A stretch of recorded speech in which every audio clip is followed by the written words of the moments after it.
Welcome, everyone, to Investors Insight. My name is Jason Hatley. I'm the Financial Planning Manager here at Pipeline Partners. And this week's educational blog topic is wills and beneficiaries and how they work together.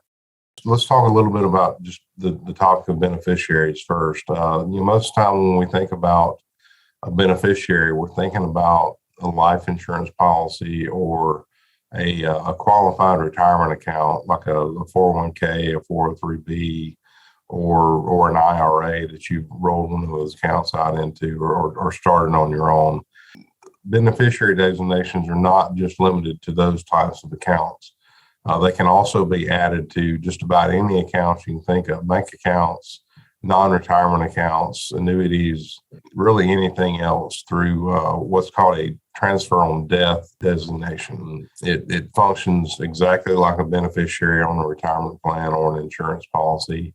It's just got a little bit of a different name. So one thing that most people don't realize about beneficiary designations is that when it comes to estate planning, those beneficiary designations on those accounts take precedence over the language of your will. If you have a will currently in place, typically in the language of a basic will, you're going to have, perhaps some specific bequests that are laid out at the beginning of the will that addresses things like personal property, jewelry, collectibles, valuable hard assets. And then everything else kind of goes into what's called the residuary estate, where all of your assets, other than those specific bequests, go into a large pool and then are distributed to your heirs based on the language of the will surrounding that residual estate. Any accounts that you have a beneficiary designated on, that beneficiary designation is going to take precedence over the language of the will and how it states that residual estate is going to be distributed.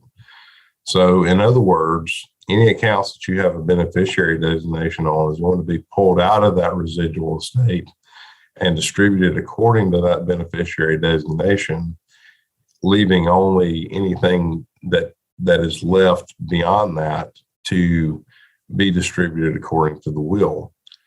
So if you're undergoing a life change or have a need to update your will, just updating the language of the will is not necessarily enough. You also need to make sure that you review and update any beneficiary designations on your accounts to make sure that they are in accordance with the intent of the new will. If you have any questions about how your beneficiaries are currently set up with your accounts, or if you feel the need to add TOD beneficiary designations to any of your accounts, please give us a call, come in and meet with us, and we can help you figure that out. I hope this information has been helpful, and I hope you all have a great week.